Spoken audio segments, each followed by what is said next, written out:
cuando yo pienso, yo no sé si a ustedes les pasa, pero cuando yo pienso en el Viernes Santo, yo me pregunto, gracias Santi, que Dios te bendiga mucho. Es que, ¿qué le puedo decir, mano? Es que hay gente que no le puede decir. Cuando uno piensa en el Viernes Santo, a ver, ¿quiénes son de la generación donde no había Netflix, ni Amazon Prime, ni Disney Plus? Levante la mano, por favor. Que mira a su alrededor, diga, estamos viejos. O sea, los que no son de la generación de Spotify y todo eso, ya estamos rucos, ya. Sí. ¿Estamos qué? Ya estamos cuarentones, cincuentones. Bueno, ¿ustedes se acuerdan cómo era una Semana Santa en la época donde no había Netflix, Disney Plus y todo eso? ¿Qué había en la televisión? Las películas de Moisés, las películas de David, las películas de Jesús, las películas de ¿qué? Ben-Hur, y todas las Semanas Santas era ver películas las mismas, ¿se acuerdan o no? Ya no es como ahora que ponen La Casa de Papel, La Casa de las Flores, Dios los perdone, los conciertos de Taylor Swift, uy, qué por... Bueno, de todas maneras, en nuestra generación, quiero decirle a ustedes, los que son de la generación de Bad Bunny, quiero decirles a ustedes que nuestra generación era chido. Era, la verdad, era padre estar en Semana Santa y verse las mismas películas, y ya uno se sabía que Moisés abrió el mar en dos. Pero yo me preguntaba en ese tiempo, ¿qué tiene de santo ver a un hombre como lo torturan de esa manera tan cruel? Yo no sé si a usted le pasaba eso, pero yo decía, ¿qué tiene de santo ver ese sacrificio, esa tortura, o sea, ese escupitajo, esas coronas de espinas, esa cruz que está cargando? O sea, ¿qué tiene de santo ver una tortura? Porque eso era una tortura, ¿o no? Bueno, hoy yo no lo entendía hasta que más o menos como a los 21 años, honestamente 21 años, que yo ya empecé a entender un poco más mi fe, comprendí en mi corazón por qué el día de la tortura era el día más santo de la historia de la humanidad. Yo pude comprender cómo es posible, la verdad, que una cruz, ahí los que ven la cruz, una cruz que era la silla eléctrica de hace 2000 años, se convirtió en un símbolo de victoria, y hoy por hoy en las iglesias cristianas, los países cristianos y los cristianos en el mundo se cuelgan una cruz. Los cristianos en el mundo ponen una cruz. Los cristianos hay banderas que son la cruz, por ejemplo, Suiza, Suecia y muchos países nórdicos tienen en su escudo la cruz. Existe la cruz roja, la cruz verde. O sea, ¿cómo es posible que un símbolo de tortura se convierta en un símbolo de victoria? Y eso tiene que ver, amados, ¿por qué es Viernes Santo? Y tiene que ver con el tema que les voy a dar hoy, la frase que todo lo cambió. Y para entender esto, quizás voy a decirles algo, y a los que están por internet también les voy a decir algo a ustedes. Quizás la introducción hoy va a ser más larga que todo el tema. El tema quizás va a ser cortico, pero la introducción va a ser más compleja, y eso tiene que ver con que para yo entender los beneficios de la cruz, para yo entender por qué el Viernes Santo es santo, tengo que entender un contexto. Tengo que entender algunos aspectos. Primer aspecto que uno tiene que entender es que Cristo Jesús es la única persona en toda la historia de la humanidad que nació, vivió y cumplió todo el propósito, toda la misión por la cual nació. Y yo lo puedo hacer a través de una estadística y de una encuesta. Levanten la mano con toda honestidad, levanten la mano con toda honestidad los que creen que no tienen deudas en la tierra, que están listos para morirse en 5 minutos. Levanten la mano, por favor.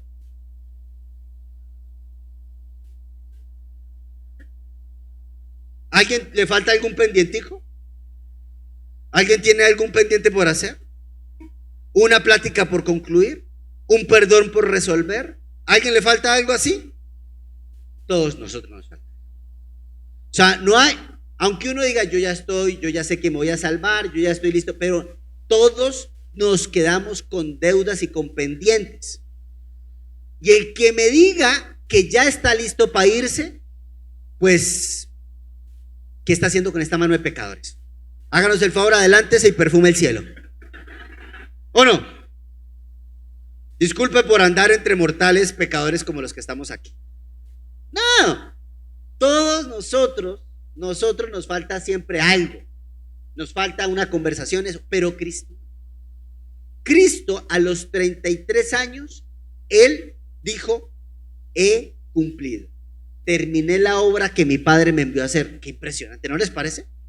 A los 33 años. Yo cumplí hace poco 40 años y digo, no, todo lo que me falta, Señor. Me falta, pero mucho por hacer. Y el Señor Jesucristo, en 3 años de ministerio, cumplió todo lo que tenía que hacer. Es más, uno, por ejemplo, ve películas mal adaptadas de Cristo en Semana Santa, y hay películas que están tan mal adaptadas que parece que Cristo como que empezó a hacer un ministerio y como que era un hippie en la calle, ¿sabes? Recogiendo un par de hippies que no tenían nada que hacer, y como que pues vamos a salvar el mundo, y Jesús y su combo, y como que a ver qué vamos a hacer, no, pues yo voy a volver el Redentor. Pues no, o sea, Jesucristo sabía desde que nació, honestamente, hasta que murió, cuál era la misión de su vida, cuál era el propósito. Él nació para morir, eso es cierto. Mira, por ejemplo, a los 12 años, en Lucas capítulo 2 versículo 49, Jesús le dice a su papá adoptivo José y a su madre María, le dice, debo ocuparme de los asuntos de mi padre. Dice en esta versión, pero ¿por qué tuvieron que buscarme? Les preguntó. ¿No saben que tengo que estar en la casa de mi padre? En otras versiones dice, ¿no saben que tengo que estar ocupado en la obra de mi padre? A los 12 años, ¿ustedes creen que este niño ya no sabía lo que tenía que hacer? O sea, ya sabía.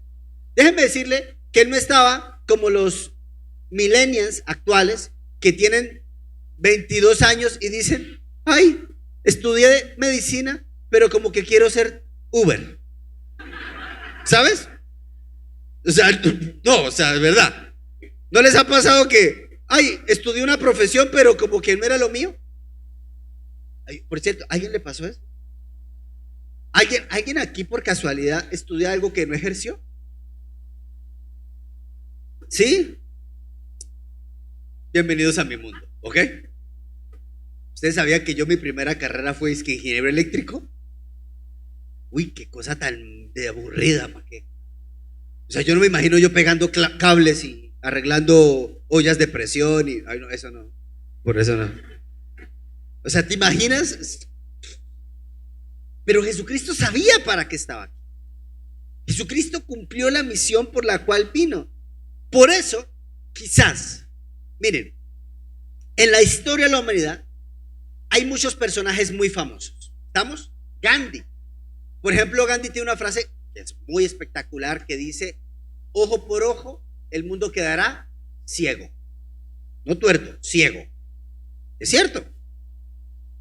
Hay hombres famosos como William Wallace. ¿Se acuerdan de William Wallace? ¿Cómo que no? ¿No se vieron la película de Corazón Valiente? El que fue el promotor de la libertad de Escocia, que nunca fue liberada, sigue siendo un protectorado británico hasta este día. Pues no importa. Mel Gibson no, William Wallace. Mel Gibson es el protagonista. A ver, historia, por favor. ¿Qué le pasa a la iglesia hoy? Bueno, hay muchos hombres y mujeres en la historia de la humanidad que han dicho frases espectaculares, la verdad. Muchos hombres y mujeres, sinceramente, si yo me pongo a pensar en Charles Spurgeon, en George Mueller y en unos monstruos de la fe, el mismo C.S. Lewis y muchos monstruos cristianos, hombres que han trascendido en la historia, pero la frase más importante de la historia de la humanidad no la supera ningún pensador, ningún filósofo, y la dijo Cristo en la cruz. La frase más espectacular de toda la historia de la humanidad está escrita en el libro de Lucas, capítulo 19, versículo número 30. Por favor, léala. Quiero que por favor la pongan y quiero que nos detengamos en esa frase porque les dije que la introducción va a ser larga. Miren esta frase. Un Viernes Santo, un día, aproximadamente a las 4, 5 de la tarde. Lucas 19, ¿qué es eso? No, perdón, me equivoqué, Juan. ¿Qué tiene que ver el burro con la frase? No tiene un burrito atado, ¿no? No tiene nada que ver, yo sé el problema. Juan 19:30. Jesús bebió el vinagre y dijo, dígalo conmigo, todo está cumplido. Todo está cumplido. En otras versiones, todo ha terminado. En griego se dice telestai. Dígalo conmigo. A ver, vamos a decirlo juntos. No, tetelestai. Tetelestai. En griego esa frase se dice así, tetelestai. Toda una frase se dice en una palabra, tetelestai. Todo se ha cumplido. Todo ha terminado. Qué impresionante esta frase. Claro, uno dirá, ¿y qué tiene espectacular esta frase? Porque él estaba clavado en la cruz, estaba agonizando. Y quizás uno se pone a pensar y uno dice, bien, de pronto los soldados romanos dijeron, uy, ya matamos, ya todo se ha terminado, se acabó este revolucionario, ya murió. Quizás los fariseos dijeron, bien, todo ha terminado, se acabó la competencia. Y de pronto Poncio Pilato dijo, se acabó el problema político. ¿Estamos de acuerdo? Y de pronto los que iban pasando dijeron, pobre hombre, todo se le ha terminado. Pero él no dijo, estoy terminado. ¿Ok? Él no dijo, estoy terminado. Él dijo, todo ha terminado. No, él dijo, estoy terminado. Dijo, todo ha terminado. Ya cumplí mi tarea. Es más, esta frase es tan importante, iglesia. Yo creo, sin temor a dudas, se lo quiero decir, que todo el cristianismo se resume en esa frase. Si no existiera como tal la palabra de Dios, pero tuviéramos solamente esa frase de Cristo Jesús en la cruz, yo le puedo asegurar que toda la Biblia, todo desde el Génesis hasta el Apocalipsis, todos los profetas, todo lo que se ha escrito, todos los salmos, todos los cánticos, todas las narrativas, todos los proverbios, todo se resume en esa frase. Todo ha terminado. Tetelestai. Todo ha terminado. Y esta frase es tremendamente poderosa porque yo le voy a decir esto. Si usted me entiende esta predicación hoy, si usted me entiende esta enseñanza, yo le voy a prometer algo. Usted va a ser más feliz. Usted va a ser más pleno. Usted va a tener una vida menos de preocupaciones, por supuesto, va a tener menos ansiedad, menos cosas. ¿Saben por qué? Porque todo está terminado. Porque el Señor Jesucristo no dejó deudas pendientes. Porque el Señor Jesucristo pagó todas nuestras deudas morales, nuestros pecados inconfesos. Tetelestai. Él todo lo ha terminado. Y tetelestai era una frase que se utilizaba porque es una palabra griega. Ustedes tienen que comprender bien que el Nuevo Testamento, todo el Nuevo Testamento desde Mateo hasta Apocalipsis, ¿cuántos libros son? A ver, los estudiosos. No, Nuevo Testamento 21, por el amor a Dios. Los 21 libros del Nuevo Testamento se resumen en esta palabra. Y todo el Nuevo Testamento, los 21 libros, fueron escritos en griego. ¿Ok? O sea que cuando uno lee el Nuevo Testamento y si uno supiera griego, uno lee esta palabra tetelestai. Uno no lee todo ha terminado, uno lee tetelestai. Y tetelestai era una palabra que utilizaba casi toda la jurisprudencia, por ejemplo, griega. Voy a explicarlo así. Cuando un juez, un preso había pagado su condena, el juez sacaba el martillo y decía tetelestai. O sea, ya lo pagó. Ya pagó su deuda. Yo quiero preguntarle algo. Cuando alguien ha ido a la prisión, a la penal, pagó su deuda, cumplió los años de condena, ¿pueden volverlo a condenar por el mismo delito 2 veces? No. ¿Ya está pagado? Ya está pagado. Tetelestai. Así que el juez decía, tetelestai. Cuando un arquitecto hacía una obra maestra, hacía una obra, y entonces, y la obra terminaba, el arquitecto decía, tetelestai. O sea, es una obra terminada. Cuando un contador, estoy hablando en los griegos, cuando un contador hacía las anuales, para que me entiendan los contadores. ¿A alguien les encantan las anuales, contadores? ¿Su mes favorito del año? Y cuando el contador hacía todo el balance y cerraba todas las cuentas, ¿sabe qué decía el contador? Tetelestai. ¿Estamos? Cuando un médico terminaba una cirugía y la cirugía era todo un éxito, ¿sabe qué decía? Tetelestai. Tetelestai se utilizaba para muchos aspectos en la antigua Grecia. Esa es la palabra que el Señor dice en la cruz, tetelestai. Yo ya terminé la obra, yo ya pagué el precio, el balance está cerrado, está en cero, todo está pagado, la cirugía que fue todo un éxito, tetelestai. Tetelestai. Tetelestai es todo para un cristiano, amados. Y entonces te quiero decir esto porque desafortunadamente hemos crecido en una cultura que pareciese que Jesús no terminó la obra. Y yo lo cual considero una ofensa para Jesús y una ofensa para la Biblia. Porque con todo su respeto, yo quiero decirle una cosa. No tiene sentido que exista un purgatorio cuando Él dijo tetelestai. ¿O tiene sentido? No, es que Señor, o sea, tu cruz, muy bonito lo que tú hiciste, pero ¿sabes qué? No es suficiente. Yo tengo que irme a un lugar de esperar, purificarme un rato, ojalá que un par de familiares oren por mí y ojalá que paguen un par de indulgencias para que entonces ahora sí tu obra esté terminada porque te tengo que ayudar. ¿No le parece ofensivo? ¿Al tetelestai? ¿Al todo ha terminado? No, quítate de eso. Aún es más ofensivo cuando yo cometo un error, cometo un pecado y yo me alejo de Cristo y quiero purificarme y quiero resolver todas mis broncas en Cristo porque le digo al Señor, tu tetelestai no te alcanza, yo me tengo que recuperar y cuando yo esté medio mejor, entonces vuelvo a la iglesia y vuelvo y oro y vuelvo te busco porque no te alcanza, tetelestai, tu tetelestai no te alcanza para mí. Tetelestai significa todo está pagado. Y a ver, yo quiero hacer una pregunta, ¿qué está pagado? ¿Tu pasado? ¿Tu presente? ¿Tu futuro? Ajá.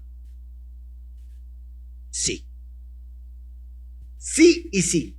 Y cuando tú entiendes eso vas a ser feliz. Porque tú vas a ser libre de la culpa. Tú vas a ser libre de la vergüenza. Tú vas a ser libre de la amargura. Tú vas a ser libre del resentimiento y del remordimiento. Tú y yo seremos más felices si solamente comprendiéramos el tetelestai. Él lo pagó todo por mí. O sea, no es lo que yo hago por mí, es lo que Él hizo por mí. ¿Sabes algo? Tú puedes tomar 3 posturas con respecto al tetelestai. Tú puedes tomar una postura y ser una persona tremendamente arrogante y decir, no me importa el tetelestai. O sea, ¿tan fácil? No. Yo voy a seguir haciéndolo a mi manera. Y despreciar el tetelestai, el pagado. Y eso es arrogancia y orgullo. Arrogancia y orgullo es cuando yo tomo la decisión de decir, aunque haya un tetelestai, ¿sabes algo? No me convence todavía tu tetelestai. Así que por eso es que yo no me dejo lavar los pies, tipo Pedro, ¿se acuerdan? Señor, yo no me dejaré lavar los pies. Ah, no, entonces no tetelestai. Ah, no, Señor, lávame hasta las orejas por dentro. Lávame todito, Señor, porque yo quiero tu tetelestai. ¿Me entiendes o no? Cuando yo no tengo la humildad de decir, Señor, yo me dejo lavar los pies. Señor, yo voy a bautizarme en tu tetelestai, porque tú lo has pagado todo por mí. Hay orgullo en mi corazón. O yo puedo tomar la otra postura, la postura del cínico. de decir, como todo tetelestai, entonces peco, razo y empato, igual tetelestai. Pero tetelestai no te quita las consecuencias. ¿Ok? Tetelestai no dice, no, tu tetelestai, tranquilo, no hay consecuencias. Hay consecuencias. ¿Quieres saber tus consecuencias? Pregúntale a tus rodillas. ¿Quieres saber tus consecuencias? Revísate la presión arterial. ¿Quieres saber tus consecuencias? Mira cómo está tu azúcar en la sangre. Porque tetelestai no te va a quitar consecuencias en la tierra. Te va a quitar la condenación eterna. Pero consecuencias aquí hay porque hay. Pero uno puede ser un cínico porque se puede uno encontrar con cristianos, que es algo que yo no entiendo. La verdad, yo no entiendo eso. Porque para mí, según la Biblia, de modo que si alguno está en Cristo, ¿cómo es? Nueva criatura. Las cosas viejas pasaron, todas son hechas nuevas.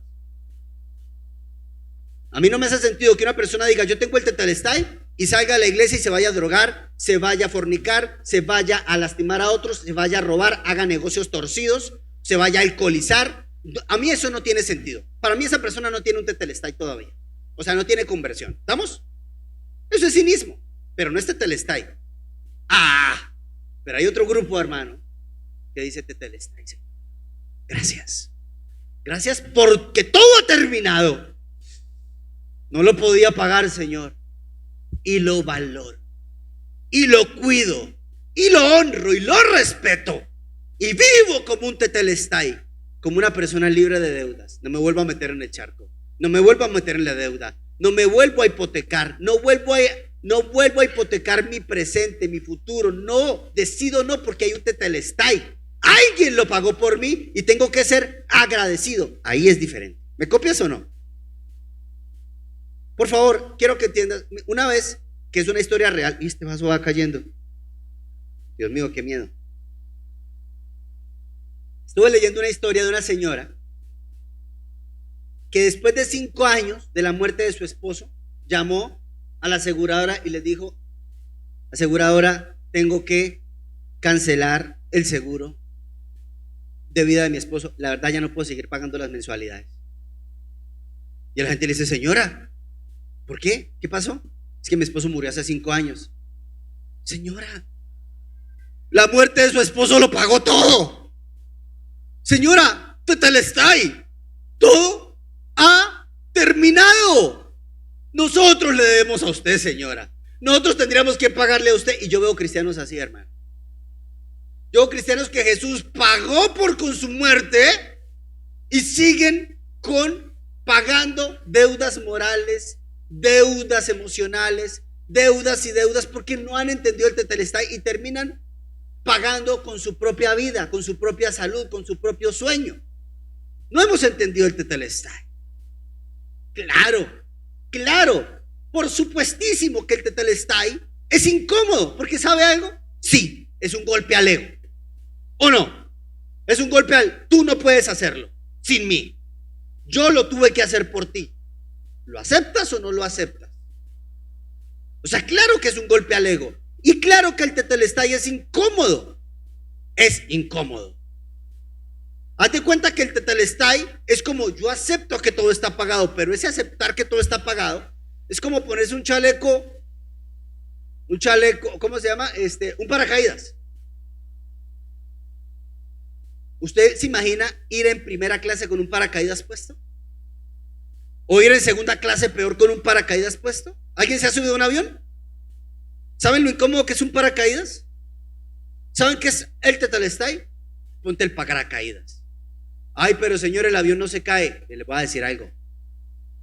Les prometo una cosa. Es una estadística que es real y se la he dicho algunas veces. Está comprobado. Las estadísticas dicen que el 100% de las personas que nacen, el 100% se mueren. ¿Sabía eso o no? No existe todavía alguien que haya roto la marca. Le voy a decir una cosa: el avión se va a caer. ¿O no? Se cae porque se cae su avión. Unos antes, otros después, pero le prometo esto: nadie ha roto la estadística. La pregunta es: ¿ya tienes el paracaídas puesto? Aunque es incómodo, Porque hay gente que va en el avión sin paracaídas, ay, sueltico. No, el tetelestai también es incómodo. ¿Sabe por qué? Porque tetelestai significa poner la otra mejilla. Tetelestai significa caminar la milla extra. Tetelestai significa que yo hablo de mi fe pública en Jesucristo. Tetelestai significa que yo voy a hacer las cosas incómodas que no quiero hacer, como no andar en yugo desigual. Tetelestai. Eso significa tetelestai. Que yo, si soy soltero, digo: Señor, tu palabra dice que yo no ande en yugo desigual. Tetelestai. Y es incómodo el tetelestai, ¿o no? Porque tetelestai significa a mi manera. ¿Aceptas mi regalo? Sí, Señor. Entonces, a mi manera. Porque de modo que si alguno está en Cristo, ¿qué es? ¿Qué dice Gálatas 2:20? No, Señor, eso es 1 Corintios 5:17. Por eso, escuchar más. Gálatas 2:20. Con Cristo estoy juntamente crucificado, y ya no vivo yo, ahora Cristo vive en mí. Eso se llama tetelestai. Tetelestai significa ahora Cristo vive en mí. Qué duro el tetelestai, ¿no les parece? Pero en Cristo Jesús, amado. Lástima que no tengamos todo el tiempo del mundo, pero yo les voy a decir algo. Yo hice un estudio muy interesante. En Cristo se cumplen 385 profecías del Antiguo Testamento para explicar lo que significa tetelestai. ¿Tienen tiempo? Ay, sí. Ya lo veré en 5 horas. Ya, pastor, ya entendí el tetelestai. No, vamos a ver. Segunda de Corintios, capítulo número 1, versículo 20, por favor. Segunda de Corintios, capítulo 1, versículo 20. Esto significa tetelestai. A ver, ¿quién está? ¿Almita? Feliz. Bueno, lo voy a leer acá mientras tanto. No importa cuántas promesas haya hecho Dios. Solamente voy a poner la parte B. Cristo siempre ha sido fiel, porque en Él son sí y amén, o sí, todas esas promesas. Mírenlo, pues todas las promesas de Dios se cumplieron en Cristo con un resonante. Todas las promesas se cumplieron ¿en quién? Con un resonante tetelestai. Lo pagué por ti. Pero Señor, es que yo me cometí muchos errores, y mi familia, y yo dañé, y yo.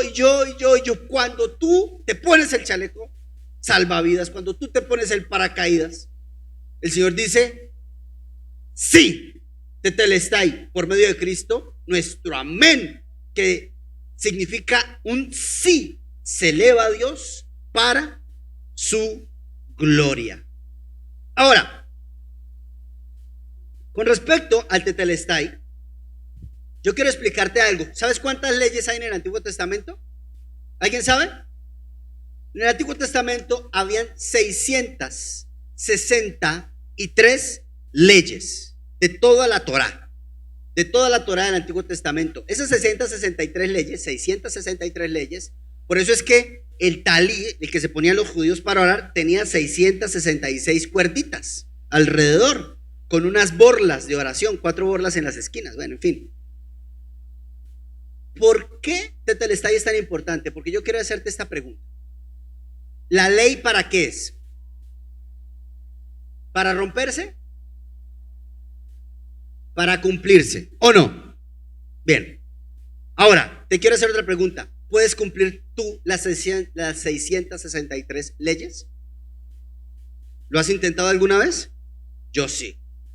¿Y sabes cuánto duré tratando de hacerlo? 5 minutos. A los 5 minutos ya había roto la ley.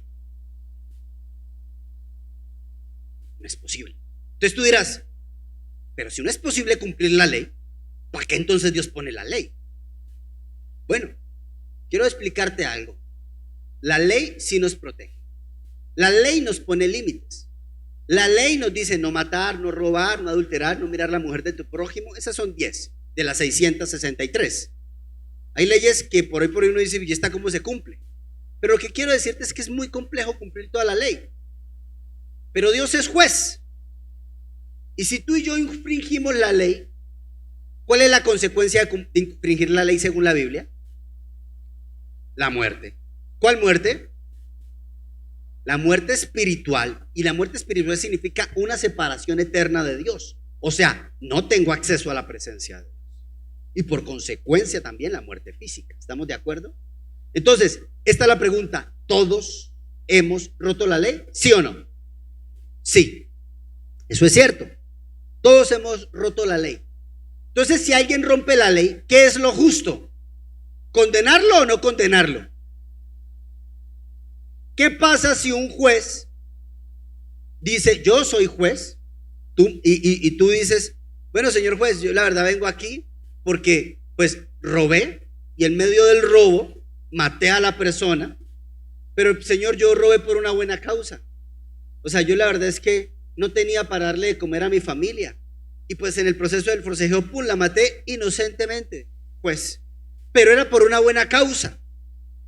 ¿Qué tiene que hacer un buen juez? Decir, ay, bueno, como la causa es justa, entonces no tienes condena. ¿Eso es un buen juez? No. ¿Qué hace un juez bueno? Cumple la ley. Dios es un buen juez. Dios es un buen juez y Dios no va a quebrantar la ley. Entonces uno dice, ¿y entonces qué pasa? Bueno, yo quiero explicarte algo con respecto a la ley. Tú no puedes romper la ley. La ley te rompe a ti. Escucha lo que te voy a decir. Las leyes no se pueden romper. Las leyes nos rompen a nosotros, te lo prometo. Y Dios es el autor de todas las leyes del universo. ¿Usted quién cree que creó las leyes de la física? ¿El hombre? ¿Newton? Dios. ¿Quién creó las leyes de la matemática? ¿Quién creó las leyes de la termodinámica? ¿Quién creó las leyes universales? ¿Quién creó las leyes morales? ¿Quién? Dios es el autor de las leyes. Él es un juez. Y Él creó la jurisprudencia. Y tú puedes decir, a mí no me importa creer en la ley. Yo te digo, ok, vete a un rascacielos y lánzate si no crees en la ley de la gravedad. ¿Puedes romper la ley de la gravedad? No, la ley de la gravedad te va a romper, te lo prometo. ¿Entiendes o no? No puedes romper la ley te rompe. No es que yo quebranté la ley, no, papito, la ley te quebranta. La ley te rompe. Entonces, como la paga del pecado es la muerte, o sea, quiero que me entiendas, el quebrantamiento de la ley, o sea, yo no puedo quebrar la ley. Si yo trato de quebrar la ley me va a quebrar a mí. Dios sabía eso. Dios lo entendía perfectamente. Así que no solamente es justo, Dios tiene otra característica demasiado importante. Él es tierno y amoroso. Quiero hacer una pausa antes de explicarte esto. Sé que este tema es tremendamente doctrinal y complejo, ¿sí o no? Así que si tú tienes sueño, yo te voy a invitar a algo. Hoy voy a hacer algo excepcional que no hago normalmente en la reunión. Si tú tienes sueño, te invito a dos cosas. Te invito a un café. Horacio lo paga. ¿No vino? Te voy a invitar a... Vamos a hacer algo. Si, de verdad, yo sé que es complejo esto. Te voy a dar... Voy a pausar un momento. Si quieres, levántate, sírvete un café. ¿A alguien le falta café? ¿Ya todos? Si te da sueño, por favor, ponte de pie. No te vas a quedar dormido sentado. Porque hay gente que dice, todo va a terminar. O sea, hay gente que sufre de hipnopedia. O sea, aprenden durmiendo en las predicaciones. Yo tengo unos. No voy a decir nombres, pero son, o sea, impresionante. Empieza la predicación y empiezan a acentuar. Y yo digo, les está entrando la palabra.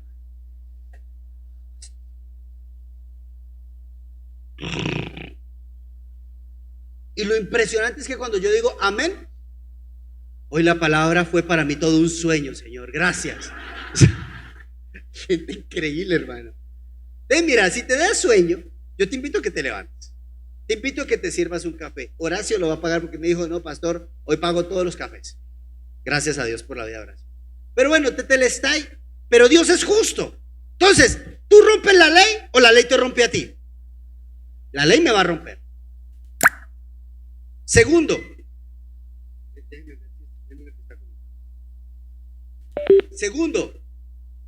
pero Dios no solamente es juez justo. Hay otra faceta del carácter de Dios, iglesia. Y Dios es misericordioso. Y Dios es lleno de gracia. Que esa es la otra característica de Dios. Así que el Padre, entendiendo que la ley te va a romper, el que hace, Él es justo y misericordioso. Entonces, ¿quién puede cumplir toda la ley? Dígame. ¿Gandhi? ¿La Madre Teresa de Calcuta? ¿Tu suegra? Menos, dice. Nadie. Solamente Cristo Jesús, iglesia. Así que Jesús se hace hombre.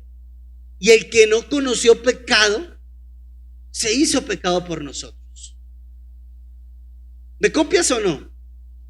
Te quiero explicar esto que es muy importante. ¿Quién rompió la primera ley? ¿Ustedes sabían que en el Edén solamente había una ley? ¿Una? Adán y Eva. ¿Cuál era la ley? No comerás del árbol, del fruto del árbol de la ciencia del bien. ¿Sabes cuánto duraron cumpliendo esa ley? Nada. La rompieron una. Y después dijo Dios, rompieron una, pongámosle 663.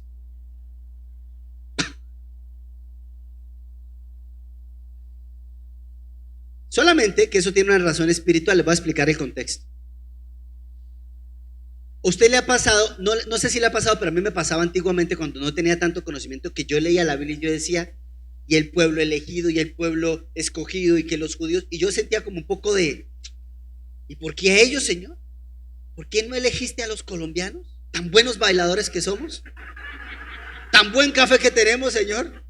Yo decía, no manches, yo decía, somos buenos para la salsa, Señor, somos buenos para el café, bailamos sabroso, Señor, y además, no es por nada, pero yo me siento lindo, Señor. Yo tengo que dar moral. ¿Qué envidiosa? Yo me tengo que querer. Entonces yo decía, y yo no decía, pero ¿por qué a este pueblo? Con el pueblo de Israel, ay, Dios mío, ojalá que me dé el tiempo. Escúcheme, si yo los aburro, usted me dice, ya pastor, está aburrida la explicación. Con el pueblo de Israel pasó lo mismo que con Adán y Eva. Voy a explicarles por qué. Dios le dijo a Adán y Eva, crezcan, multiplíquense y llenen la tierra. ¿Estamos de acuerdo o no? O sea, Dios le dio 3 órdenes a ellos. Una ley y 3 órdenes. De las 3 órdenes, ¿cuántas cumplieron Adán y Eva? 2. Cuando Dios le entrega a Eva a Adán, ¿qué dice Adán? Unga, unga, hueso de mi hueso, carne de mi carne. Y se multiplicaron como arroz, parecían conejos. Adán y Eva tuvieron demasiados hijos e hijas. Se calcula, los estudiosos de la Biblia, del Antiguo Testamento, calculan que Adán y Eva debieron haber tenido aproximadamente 120 hijos.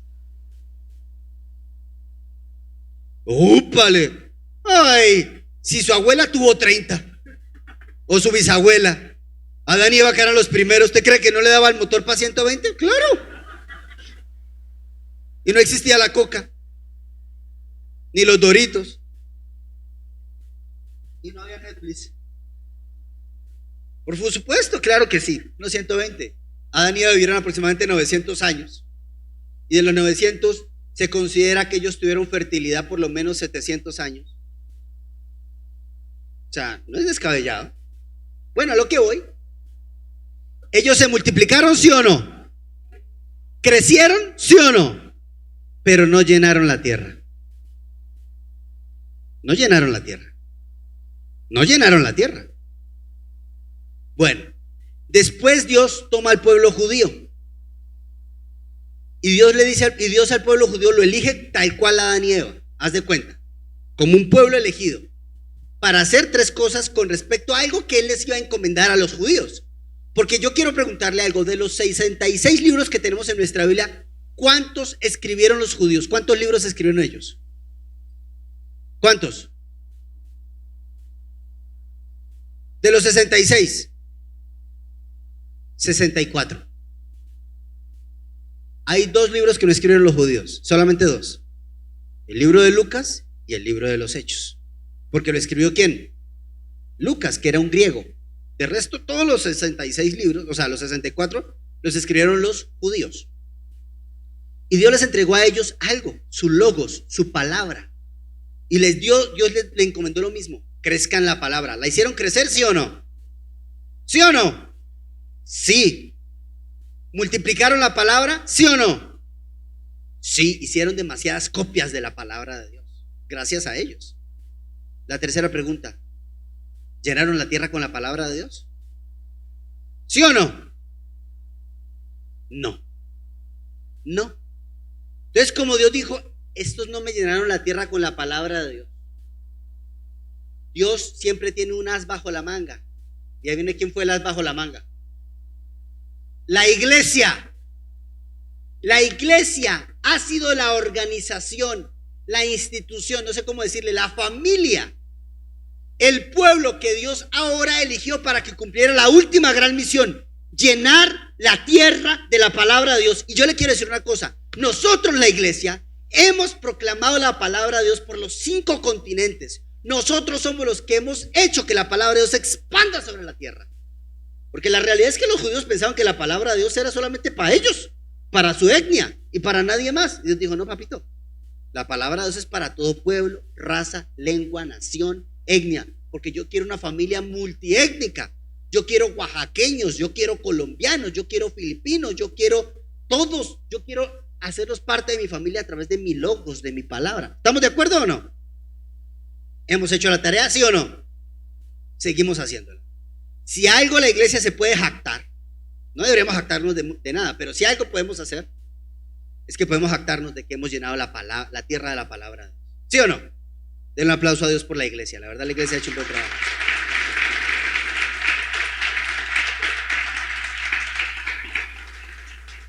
Yo les dije que la introducción iba a durar más. Ha durado mucho la introducción. Discúlpeme. Pero toda esta gran introducción tiene que ver con algo. Dios es justo. La ley te va a romper, pero Dios es misericordioso. Así que Dios, dice la Biblia que cuando Adán y Eva pecaron, tuvo Dios que sacrificar un animal para hacerles un vestido con pieles de animales. Dios hizo el primer sacrificio con sus propias manos. Se derramó sangre inocente, un cordero que no tenía la culpa, por pecadores, y eso se llama muerte vicaria. Ese es el nombre técnico, teológico.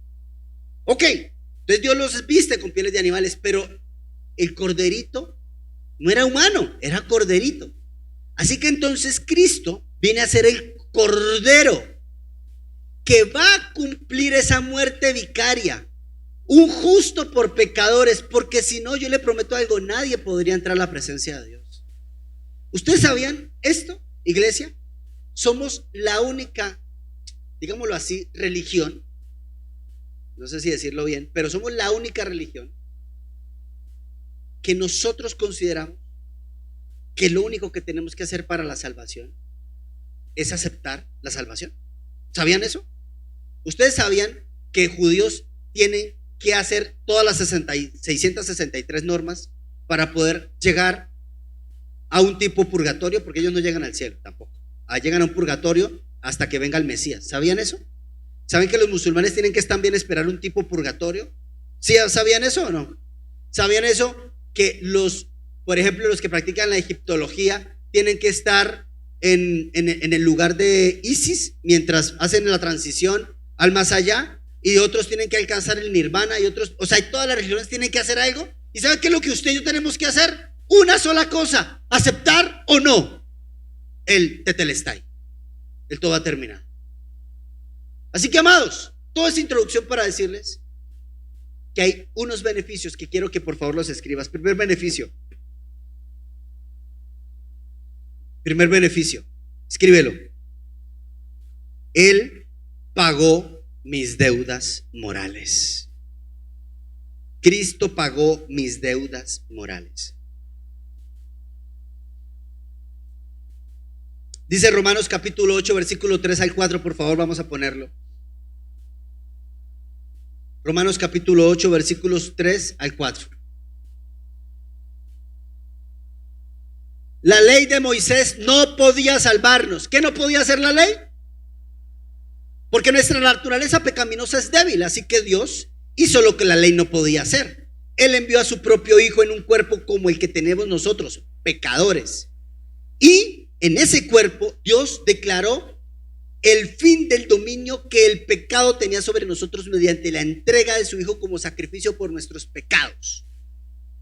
Qué impresionante, ¿no les parece? La ley no podía salvarnos, pero entonces Cristo vino a cumplir la ley. Y entonces el inocente muere como un vil pecador. El inocente y justo por los injustos. Así que entonces en la cruz Cristo mira fariseos, publicanos, pecadores, romanos, griegos, chismosos en el camino, los que lo escupieron. Mira a todo el mundo y dice: tetelestai, lo he pagado. Porque quiero decirle esto: Jesucristo no es un mártir. O sea, quítate de la cabeza que Cristo es un mártir. Cristo no es un mártir. El mismo Cristo dijo: yo me entrego voluntariamente. Es más, yo le podría decir a mi Padre que me envíe millares de ángeles y vendrían y me defenderían. O sea, yo me estoy entregando. A mí no me están matando. Yo me estoy entregando. ¿Ves la diferencia? A partir de ahí, sí, el resto de los mártires de la iglesia han sido mártires. Claro, pero Cristo no fue mártir. A Cristo no lo tomaron por sorpresa. A Cristo no es que estaba caminando y ¡plup!, prisionero. No, papito, Él se entregó. Él eligió morir. Y Él eligió cómo morir. Y Él eligió qué corona de espinas y qué clavos y qué le iban a hacer y cuántos latigazos. Él lo eligió todo. Todo. No, a Dios no se le escapa absolutamente nada, iglesia. Porque es que uno ve las películas y uno dice: pobrecito. Y sí, aunque qué difícil y qué doloroso, pero ¿usted cree que Él no sabía que eso iba a pasar? ¿Cómo pasó? ¿Usted cree que lo tomó por sorpresa a Dios? No lo tomó. Cristo no es un mártir, Cristo es un salvador. Cristo es nuestro redentor, hermano. Así que yo te quiero pedir un favor. Te quiero pedir un favor. Es que una vez hablaba con alguien. ¿Sabes qué? Tenme el vaso porque siento que se me va a caer. Es que hablaba con alguien que días y me decía: gracias, hermano, que Dios te bendiga y que te cases pronto. Tetelestai.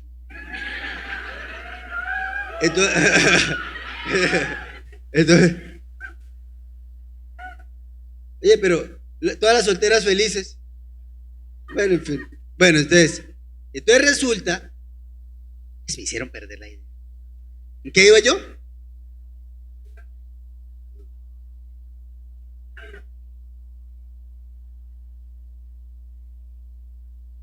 Ya, estaba platicando con alguien.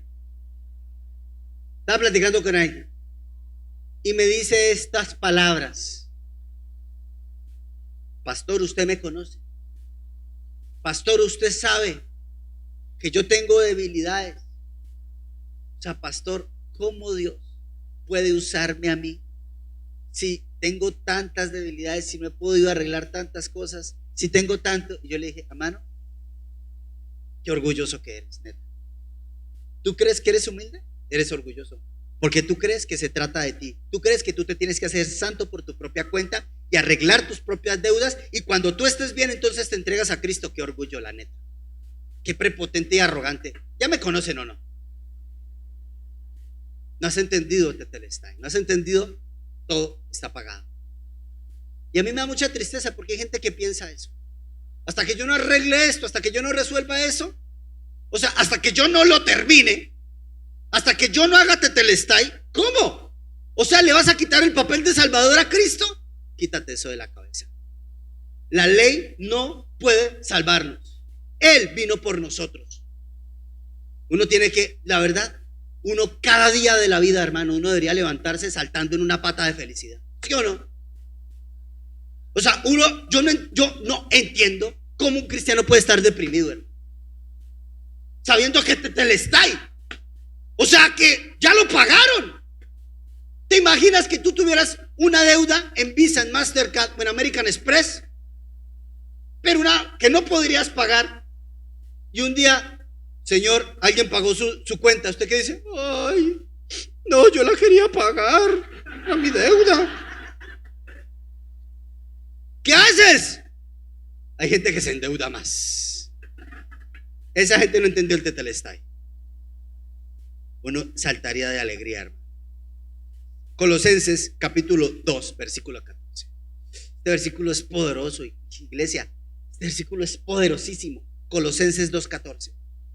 Pero en verdad, si hay un versículo poderoso que nos explica el tetelestai, es este. Él, ¿quién es él? Cristo anuló el acta con los cargos que había contra nosotros y los eliminó clavándolos en la cruz del Calvario. Había un acta que era contra nosotros. O sea, ¿te imaginas que se te pudiera meter un proyector en la frente y pudiéramos ver tus errores, tus flaquezas, tus pecados y los viéramos públicamente? ¿Te imaginas esa escena? Pues hay un acta de decretos, si la hay. Hay un acta de Nancy Ramírez en el 2018, en el 2030. ¿Te imaginas eso? Y toda esa acta de decretos que era contraria contra nosotros, pasado, presente y futuro, dice que Él la anuló, la tomó y la clavó en la cruz del Calvario. Somos libres, hermano. No hay deudas. No vivas como un endeudado, hermano. No vivas sintiéndote culpable. No, por favor, te lo quiero decir fuerte y firme. No seas tan arrogante como para pensar que tú no te puedes perdonar si Él ya te perdonó. Porque hay gente que no puede perdonarse a sí mismo y que vive haciéndose daño con la alimentación, con los hábitos, con una cantidad de cosas. No hemos entendido el tetelestai. Así que el primer beneficio es este: Él canceló nuestra deuda. Segundo beneficio, Él derrotó el miedo que teníamos a la muerte. No, escucha esto, no tiene sentido que un cristiano le tenga miedo a morirse. No tiene sentido, discúlpame, no tiene sentido. ¿Sabes por qué no tiene sentido? Porque tú ya sabes para dónde vas. Eso déjaselo a los que no saben. Eso déjaselo a los que creen que van para un purgatorio o al limbo, o yo no sé a dónde. Eso déjaselos a ellos. Pero un cristiano que entiende tetelestai no debería tenerle miedo a la muerte. Debería vivir como decía el apóstol Pablo: para mí morir es ganancia, pero si vivo, vivo para Cristo. Hebreos 2:15. Y liberó a todos los que por miedo a la muerte estaban toda la vida sujetos a la esclavitud. Cuando Cristo murió en la cruz, Él te tuvo que quitar este miedo, el miedo a la muerte. Y yo te quiero decir esto con todo mi amor. Te lo digo porque te amo, iglesia, los amo. Si tú le tienes miedo a la muerte, yo te invito que tú hables personalmente con el Señor y que le digas: revélame tetelestai. Revélame tetelestai. Es que no tiene sentido tenerle miedo a la muerte. No tiene sentido. Deberíamos estar agradecidos que sabemos para dónde vamos. Tercer beneficio: Él destruyó el poder de Satanás que tenía sobre nuestra vida. Destruyó el poder de Satanás que tenía sobre nuestra vida. Mira lo que dice Colosenses capítulo 2 versículo 15. Después de que Cristo clavó el acta de los decretos, mira lo que dice: Dios venció a todos los poderes y fuerzas espirituales a través de la cruz, derramándolos y obligándolos a desfilar derrotados ante el mundo. ¿Te imaginas eso? O sea, porque hay gente que todo el tiempo dice, o sea, mira, déjame explicarte algo. ¿Hay una guerra espiritual? ¿Sí o no? Sí. ¿Cómo se gana la guerra espiritual?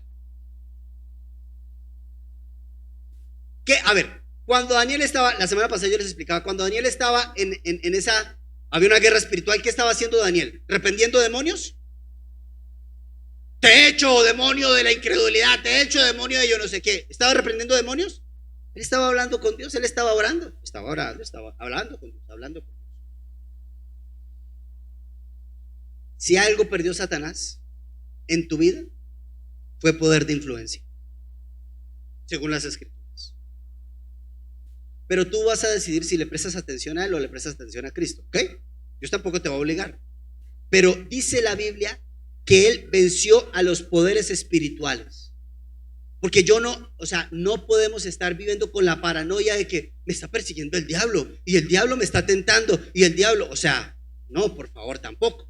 Si existe una guerra espiritual, ora, ayuna, pero no vivas en esa paranoia.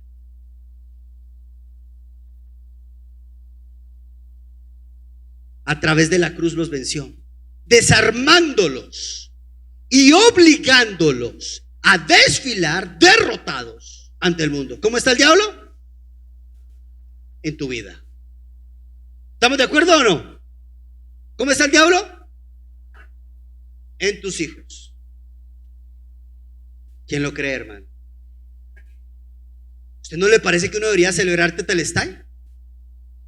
Tetelestai significa, cuarto, que Dios con el Tetelestai hizo una familia unificada. Porque antes de Cristo solo existían dos grupos étnicos. ¿Sabían algo? ¿Sabían eso? Según los judíos y gentiles. ¿Ya? Nosotros los judíos y el resto del mundo. Pero cuando vino Cristo Jesús, Él hizo una gran y hermosa familia y somos nosotros. Y me encanta saber que en esta familia somos tan diferentes. Y me encanta saber que hay de tantos pueblos y lugares. Y yo le digo una cosa, me encanta sobre todo cuando hacemos las convenciones mundiales y llega gente de Chile, de Panamá, de Estados Unidos. Cómo me gusta saber que nuestra familia es multiétnica. ¿No les parece espectacular? En pocas palabras, si hay una organización que sea incluyente, es la iglesia. En verdad nosotros sí somos incluyentes. La verdad. De verdad. ¿Alguna vez aquí no te dejamos entrar por pecador? ¿Algunas no te dejamos entrar por adúltero? ¿O por fornicario? ¿O por drogadicto? No, papito, en este lugar hay lugar para todos. Sí somos incluyentes. Y eso hizo el Señor.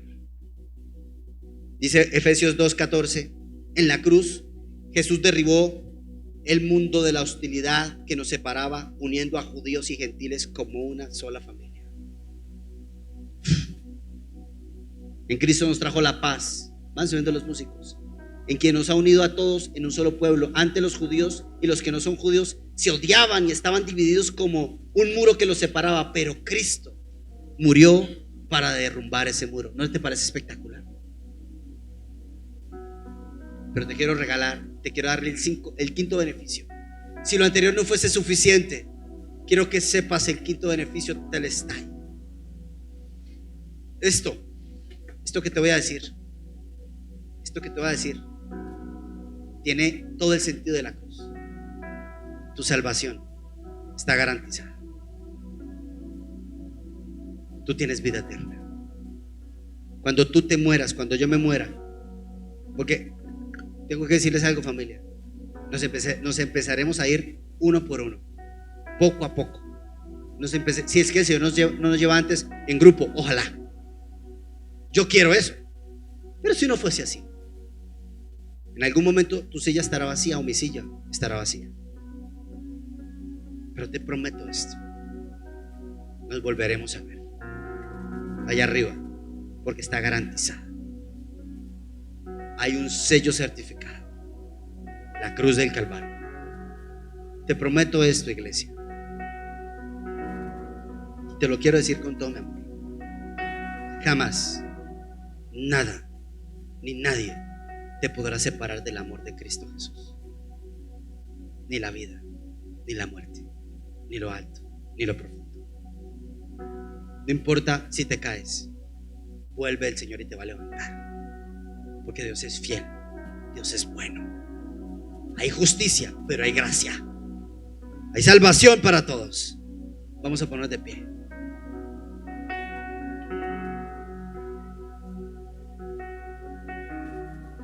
Estoy convencido de que comenzó la buena obra, la perfeccionará. Cuando un día tus ojos o mis ojos se cierren para nunca volverse a abrir más, recuerda esto: vamos directo a la presencia de Dios. No hay lugares del medio. No vamos a estar como vampiros durmiendo. Eso no va a pasar. Eso no es bíblico. Vamos a estar en la presencia de Dios conscientes, disfrutando de Él. Así que te invito a que vivas esta vida disfrutando de estos beneficios. Porque si tú vives hoy, mañana y todos los días disfrutando de estos 5 beneficios, te prometo, serás feliz. Te prometo, no habrá ansiedad. Te lo prometo, te lo puedo asegurar. No habrá más dolor, llanto, tristeza, agonía, trastornos, nada, porque Él lo garantizó. Tetelestai, todo está pagado. Vamos a aplaudir a nuestro Dios. Dile gracias, porque todo se pagó, Señor.